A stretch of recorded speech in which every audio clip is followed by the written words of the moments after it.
Welcome. It is March 18th, 2020, and we are creating a virtual community as we are socially being distant, but it's just a physical distance because we're so lucky to be able to connect in this way.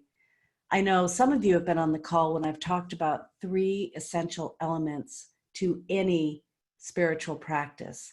And I want to share them with you now, and I believe we're covering all our bases. So some of you know I was in a Zen Buddhist monastery, and they talk about the 3 jewels in Buddhism. The first jewel is your personal practice. They call it the Buddha, but not because they're talking about somebody who was born thousands of years ago, but because you are the Buddha. You are the wise one. You are the one that can create that peace, that sanctuary inside yourself, and have a direct effect on your environment. So that's one of the jewels, the Buddha. And that means you, what's looking through your eyes. The second jewel is wisdom. Where do you get your wisdom? Hopefully, you've had an opportunity to peruse your self-help books. I've got plenty of them. Many are in storage, but pulling out some of them as, you know, your days are being spent in a different way now. Maybe rereading some favorites or finding some new nuggets of wisdom, but continuing to nourish yourself, not with the news, but with something that speaks more deeply to you and to your soul. And of course, the third jewel, so that wisdom is actually called Dharma. So there's the Buddha, that's you and your practice and whatever connects you deeply to that unchanging part of you. The second is wisdom or Dharma, what nourishes you intellectually and spiritually. And third, the third jewel is the Sangha, and that's what we all are. It's a community of practice that might be different than the community you live with or the community that you live in. The Sangha is a community of practice where, even though we might not know much about each other, it's almost as if we're all kind of facing the same direction. And, you know, it's not always, like I say, your family members, even though you love them, or your friends, because they may not be putting their spirituality first during these times. But for many of us who are here, I came to meditation and spirituality because I was trying to save my own life. And I know many of you came to this because of that as well. And I know some of you are new to meditation and mindfulness. So hopefully you'll get a taste of it here. The good news is I've never met anyone who can't meditate. I've certainly met people who won't meditate, but no one who is unable to meditate. And that's because you have everything you need. The 3 ingredients for meditation are very simple. First is your non-judgmental, gentle attention. Hopefully it's what you're listening to me with. It might be that same attention you look out the window and look at a plant with, or a tree. I'm right now looking at my electrician. He's putting up some outdoor lights. And I told him he could listen to our meditation because he didn't ever know what I actually got to do. So he might be drilling. We'll just welcome that as we welcome everything. So your non-judgmental, gentle attention, your willingness to do the practice. Now you're all here. You're here for some reason. And that reason informs your practice. So if you were to ask yourself, why am I on this call? Why am I here? There's probably some information there. There's some intention there. There's some commitment you've made to yourself. So if you close your eyes for just a moment, I invite you to do that, if it's safe to do that. And just ask yourself, you know, why am I on this call? What do I really need today? Or what do I need with my meditation practice? Whatever answer you hear or come up with, it's perfectly fine, from the deep to the mundane. So don't worry about having the right answer, whatever it is. Maybe you just need a moment of respite, or maybe you want to become enlightened. Maybe you want to learn to teach meditation, or maybe you just need a break from your family. Who knows? But whatever it is, hopefully this meditation will be informed by that. So for me, my original intention for learning to meditate was because I wanted to be and feel loved, right? I wanted to feel loved and to love others. And for me, it was kind of a foreign language. And so I can say that every meditation I do is informed by that original intention. Now, I've made other intentions as I've gone along, but that was really why I did it. And the minute I had my first meditation experience, I remember the contrast between how stressed out I was and the peace that was in that moment of meditation. One of my very first meditations was when I was lying on a lawn outside of a psychiatric hospital. Now, I wasn't a patient there. I was in the military, and I was training to work with soldiers who had post-traumatic stress disorder. Some of them ended up in the psychiatric ward. I was learning from a nurse how to do a body scan, which I'll take you into today. And I didn't know it at the time, but I was suffering from PTSD, from chronic stressors, from a sort of chaotic, unsafe childhood. And I didn't realize it right at first. But when that 10 minutes of body scan did its job on me, I felt this immediate contrast. So the three ingredients that we were talking about, one is your willingness to be here and your intention. It's informed by your intention. Two is your gentle attention. And in that body scan, I was able to gently bring my attention to various areas of the body and let them soften and let myself surrender at the time to just lying on the ground, which I was always bracing myself for some new stressor. And that's what happens with many of us with stress. And then third, you need an object to focus on in most cases. So in the case of the body scan, I was focusing on sensations in the body, lightness and heaviness, the air on my skin, the clothing as it rests on the skin, and where my body met the ground. And so it's just a curiosity that we sort of invoke. It's not that you have to concentrate with Jedi powers. It's simply just letting the attention be charmed by the sensations. And some people use mantras, some people use affirmations, some people use visuals, some people use sounds that they're listening to. Today I was thinking about what kind of meditation we could do. And I wanted to do an affirmation meditation that goes along with your chakras. And I'm not trying to be weird or esoteric. And if you don't know what a chakra is, it's perfectly fine. It's what I consider the place where your spirit meets your body, your soul meets your body. They're like junction points where you're plugged in.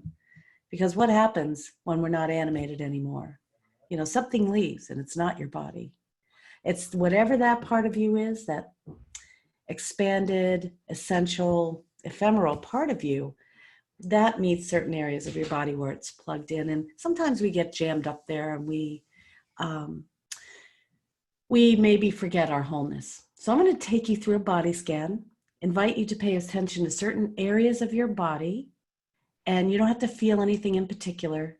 But what I might suggest is that you either feel or imagine a sensation or a light, and then I'll ask you to repeat a particular affirmation for that area. You don't have to know what you're doing. You don't have to be perfect at this. You don't have to know what a chakra is, or you never have had to meditate before. But here's some quick essentials that I think will be helpful. Number one, it's okay to lose track. It's okay to go off and think about, you know, do you have enough toilet paper, or, you know, who's making dinner, or whatever it may be. It's okay to get distracted. Number two, be kind to yourself. Don't take an opportunity with your eyes closed to beat yourself up in any way or compare yourself to anyone. Just be nice to yourself. Number three, don't try too hard to have a certain experience. Instead, have the experience that you're having.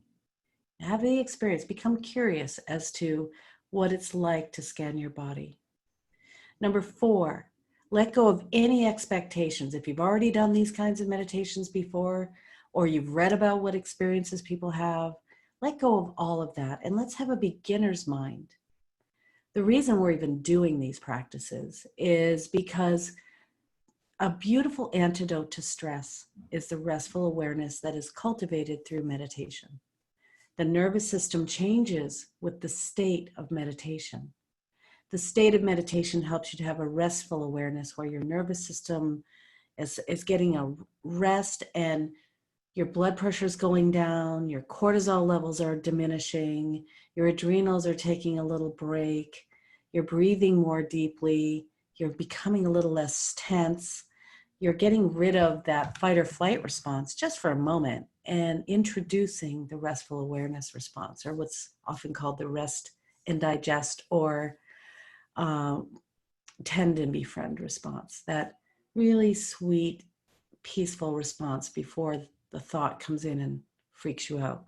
So we're really trying to take care of our nervous system, because as we do that, we optimize the immune system. We become much more aware and mindful and make better choices about what we're allowing in our environment. You know, if you're the kind of person that likes to scare yourself by watching television all day and have the financial news on, or, you know, have some 24/7 news cycle, maybe with meditation and a little more mindfulness and self-awareness, you recognize that it's not that good for you. Get the news you need and then turn it off and do something more nourishing, whether it's call a friend, take a bath, light a candle, cook something yummy, or go for a walk in nature. So what else? Oh, the fifth essential: stick with the practice. Now, you may or may not like this practice. I know I've been talking a little bit here. We're going to do about for maybe 15 minutes or so, but just try it on anyway. And if you want, you can change in the middle of it and just do another practice, because some of us already have our favorites. My favorite is something completely different, but I know this meditation will help to soften the body, help you focus on something that's more nourishing, and empower you to feel a little better as you walk through the world. So I'd like to welcome all of you, those who've been here before, those of you who are brand new. I am going to mute you one more time. Some of you are not yet muted, so I'm doing that. And I'm going to invite you to get comfortable wherever you are. Whatever that feels like. If you can sit back in a chair, if you would like to lie down, you could do this.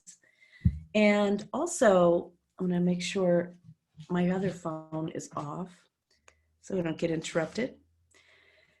Also, in terms of how you can sit, just get comfortable. You can put your hands on your lap, face palms up or palms down. You can clasp your hands. You can do these particular postures called mudras if you care to. You don't have to. Whatever you do is perfectly fine.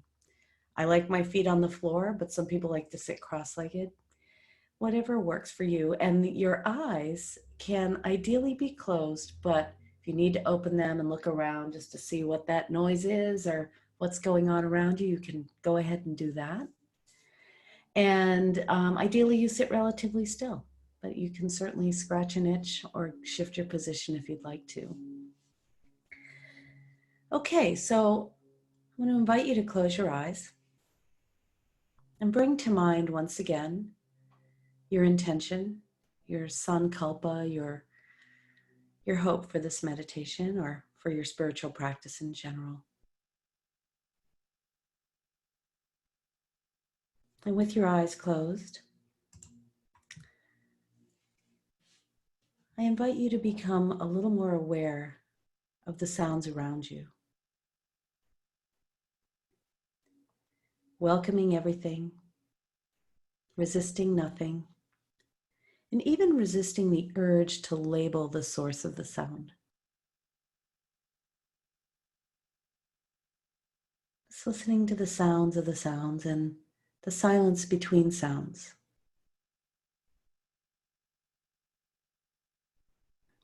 Noticing how some sounds arise from the silence and then return to the silence, just like my voice.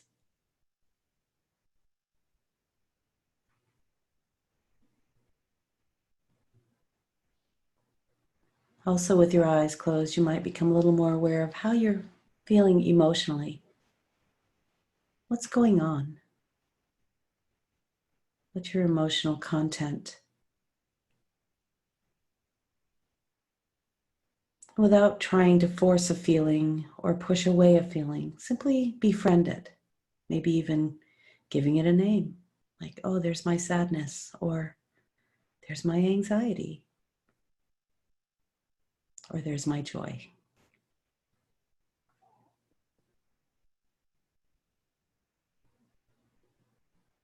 The thing about meditation is we're not trying to pretend.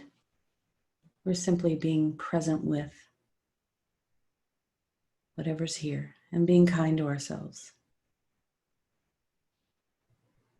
Also, with your eyes closed, you might notice that you're a little more aware of how you're physically feeling. And if you need to make a shift in your position, feel free to do that.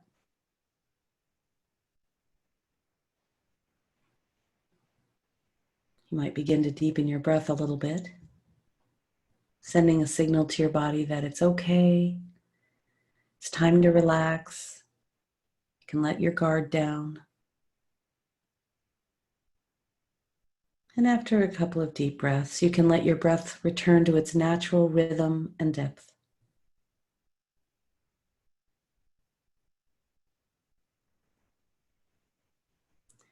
I like to think of one's non-judgmental attention as a loving attention, a loving presence.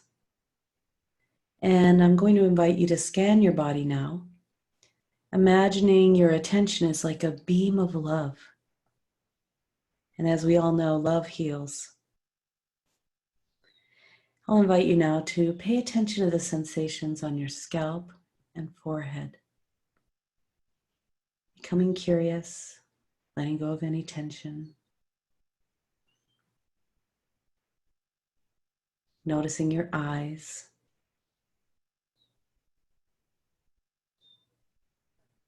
Your cheeks.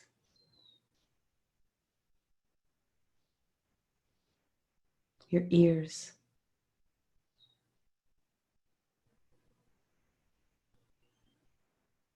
Your nose.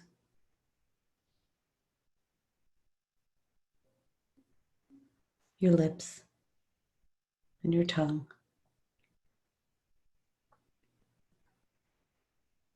Just becoming aware of the sensations of being you. Welcoming everything, being curious, maybe even having an attitude of gratitude. As you tuck your chin just a little bit and allow the back of your neck to lengthen slightly. Letting your shoulders relax, letting your arms hang comfortably.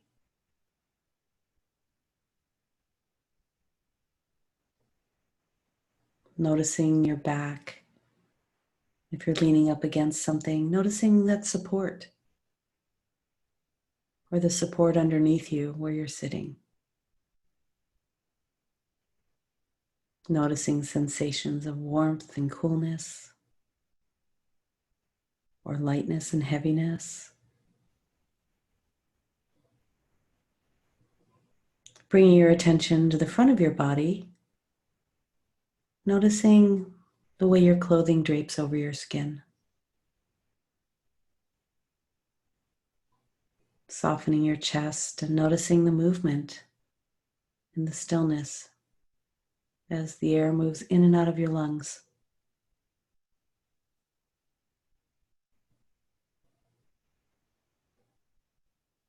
Letting go of any tension in your belly. Letting it be soft.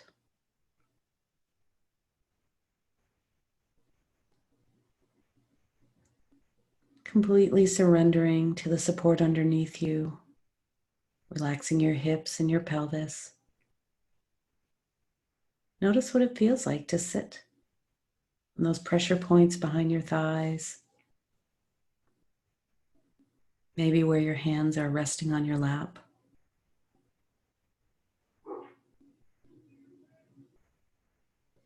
And bring your attention all the way down your legs.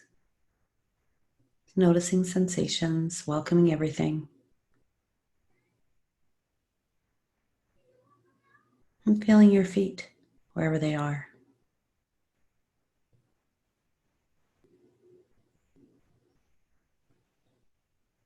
Expanding your awareness now to include your entire body. Noticing the space around you without opening your eyes.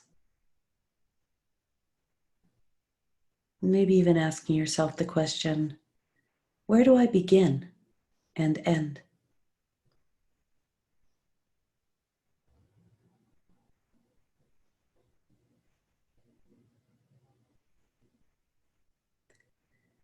So we're going to begin by bringing the attention to the bottom of the tailbone, to your base chakra. Chakra means wheel. There's a whole lot of energy spinning there. Just notice the sensations there at your tailbone. This area is ruled by the adrenals. It governs safety and belonging. As you bring your attention to your tailbone, you can get a sense of the color red, if you like, and silently say to yourself, I am safe. I am safe.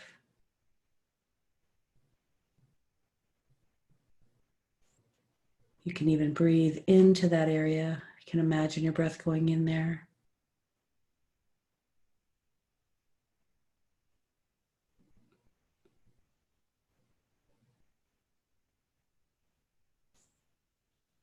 Now letting your attention rise up a little bit to the place right under your belly button in the center point of view. This is the sacral chakra, where the reproductive organs are. Even if you've had a hysterectomy, it's that energy there. The color is orange. It governs nourishment, creativity, procreation. And the affirmation you can say is, I am creative. I am creative. Breathing in and out of that area. If you can, imagine the color orange, like an orange star. I am creative.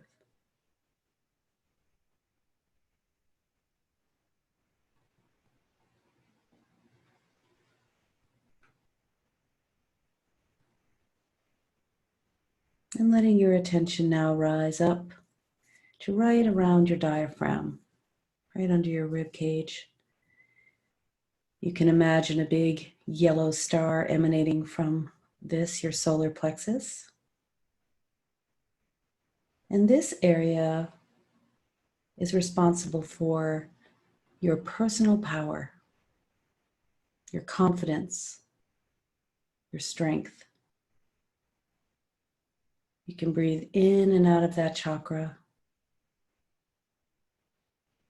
And you can silently repeat or feel the affirmation, I am powerful.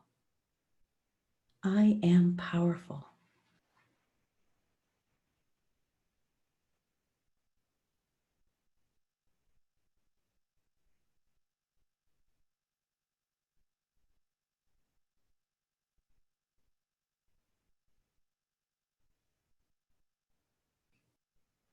Bringing your attention up to your heart center, just behind your breastbone, the Anahata chakra. It's really related to your endocrine system too, your thymus, which discerns toxicity from nourishment, friend from foe. Your heart system, responsible for connection, discernment, love, compassion. The color is green. You can imagine an emerald green light as you breathe in and out of your center point. And the affirmation is, I am love. I am love.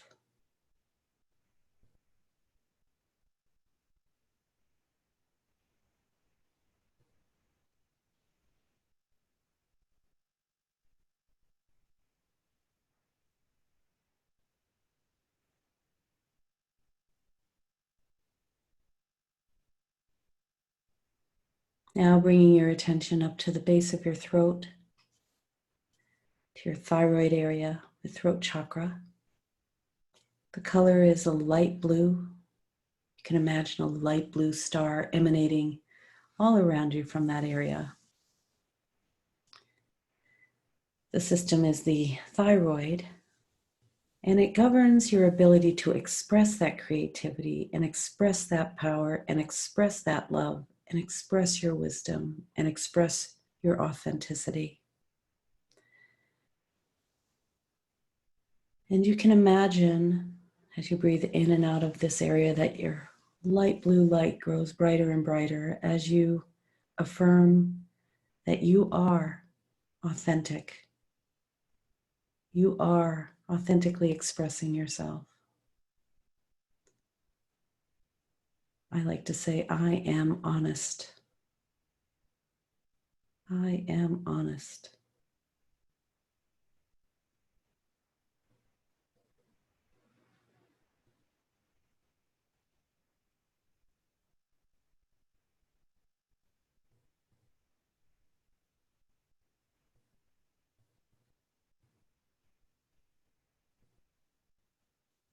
And then letting your awareness move up to the center between your eyebrows, to your brow chakra, right between your eyes, but in the middle of your head. This is your Ajna chakra. It's related to your pituitary and hypothalamus, but it governs wisdom. It governs that inner knowing. It governs that Buddhi Maya Kosha, for those of you who know that. And the affirmation, well, the color is an indigo blue. You can imagine that radiating. And the affirmation is, I am wise. I am wise.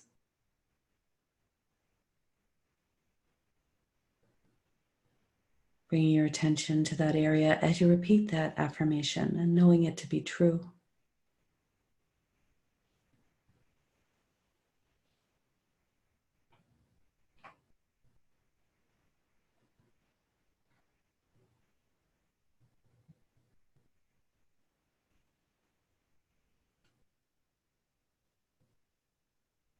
And then the last area for today is at the crown of your head, where a halo might be.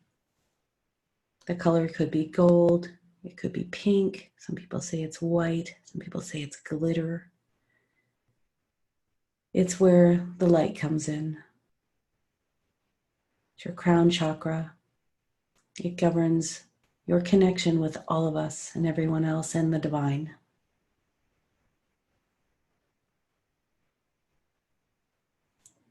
The corresponding gland is the pineal gland.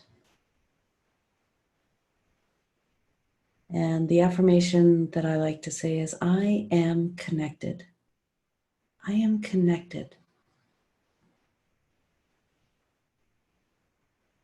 As you bring your breath up there, your awareness up there, imagining you have a halo that connects you with everyone and the divine. I am connected, knowing that to be true.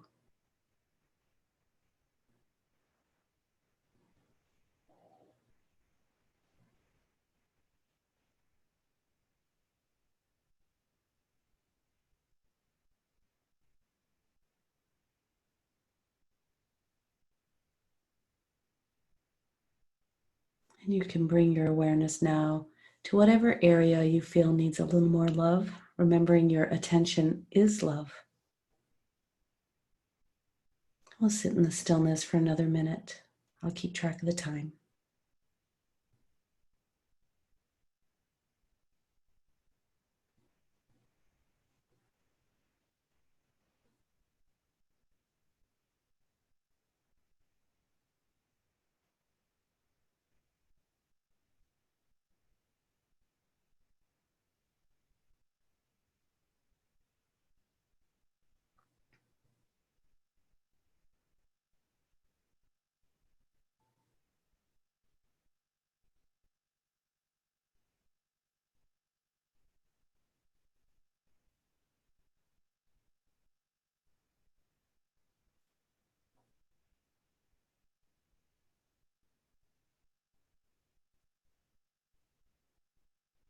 And as we wrap up this meditation, recall the intention that you had at the very beginning of our call. And imagine that you already have what you want. See if you can find it inside you. Imagine it's already here, or at least a little flavor of it.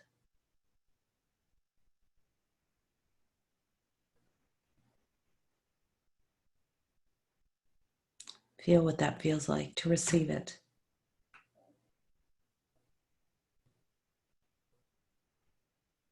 And before you open your eyes all the way, some people like to dedicate the merits of their practice to the health and well-being and peace of people everywhere. Maybe there's a specific person you'd like to dedicate it to, or maybe you'd like to dedicate it to the world as it navigates this shift in consciousness.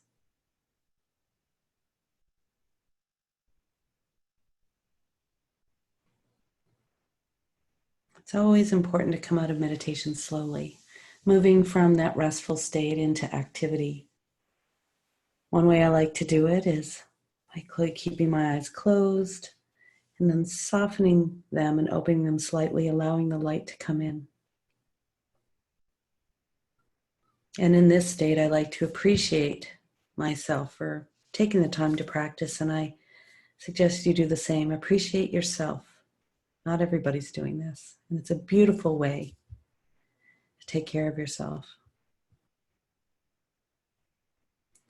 Then when you feel like you'd like to, you can open your eyes all the way, but see if you can do it at your own pace rather than what you think you should do, practicing that integrity.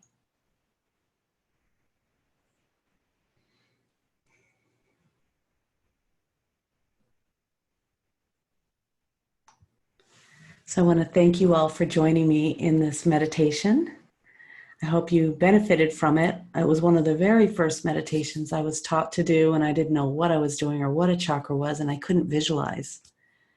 So my teacher had me imagining fruit, starting with a red apple, going to an orange, right, going to a lemon, and so on. And so I was a little resistant to that practice, but I love the affirmations, and hopefully you will too, recognizing that you are safe, you are creative, you are powerful, you are love, you are honest, and you are wise, and you are connected.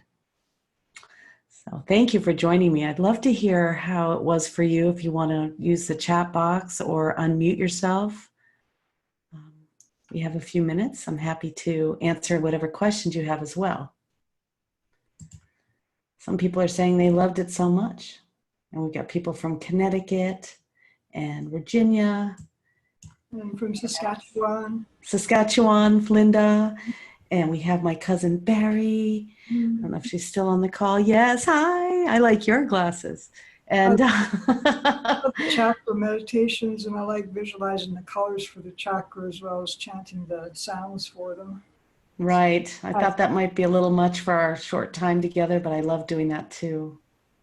Each chakra has a particular sound, and depending on where you've found the information, there's Tibetan chakras, there's Chinese chakras, there are Vedic chakras, Hindu chakras.